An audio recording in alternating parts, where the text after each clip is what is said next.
If they ran such a clean election, why wouldn't they make all the machines available immediately?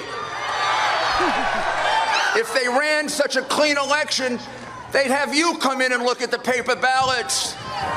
Who hides evidence? Criminals hide evidence, not honest people. So, over the next 10 days, we get to see the machines that are crooked, the ballots that are fraudulent, and if we're wrong, we will be made fools of. But if we're right, a lot of them will go to jail. So, let's have trial by combat. I'm willing to stake my reputation. The president is willing to stake his reputation on the fact that we're going to find criminality there. It's like rain on your wedding day. It's the free advice that you just can't take.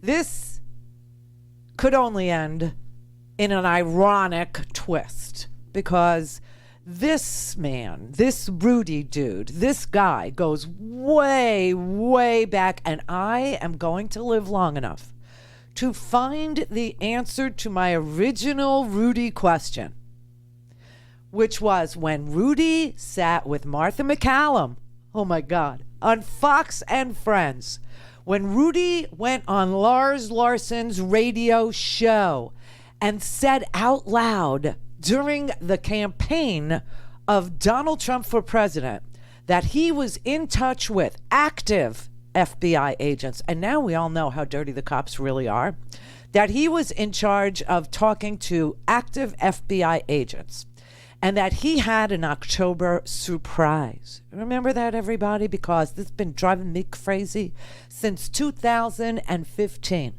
You understand? Sticks in my craw, you know. Got a long memory.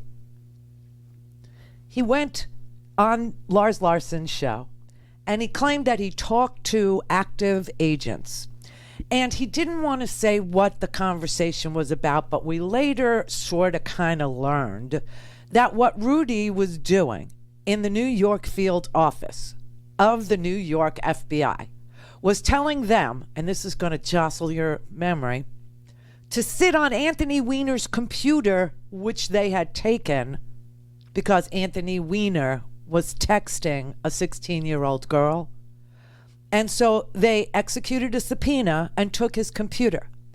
And they decided to tell Rudy about it, knowing Rudy was working on the Trump campaign. And that the FBI field office in New York believed that there might be Huma Abedin emails on Weiner's computer.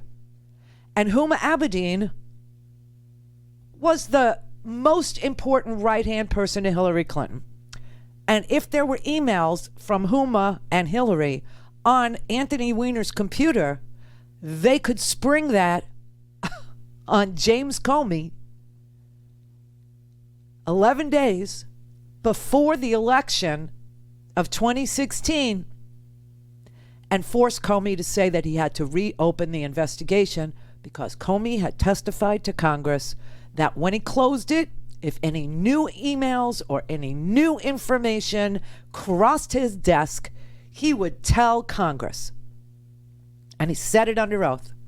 And then when that happened, 11 days before the election, Comey wrote a letter to Congress and said, I have a new computer.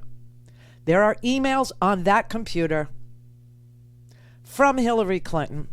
I don't know if any of them are new. We're going to try and do the forensics. It was sitting in the New York field office and nobody bothered to do any forensics. Remember that? And it changed the entire election through voter suppression, meaning people who were going to vote for Hillary Clinton thought that that was just a bridge too far. It was too much crap. And they chose not to vote for Donald Trump. Oh, no. They chose not to vote. Remember this? Other rumors that I get is there's a kind of revolution going on inside the FBI about the original conclusion being completely unjustified and almost a slap in the face of the FBI's integrity. And I know that from former agents. I know that even from a few active agents who obviously don't want to identify themselves. So this has been boiling up in the FBI since generic. I did nothing to get it out. I had no role in it. Did I hear about it? You're darn right I heard about it. And I can't even repeat the language that I heard. I just want to make sure we're getting that right. We listened to the audio, and you were talking about current FBI agents, at least in that radio interview with Lars Larson. Well, the information I've been getting is from former FBI agents. So you misspoke to Lars Larson? If I did say that, that was wrong. I have not spoken to a on-duty FBI agent about anything.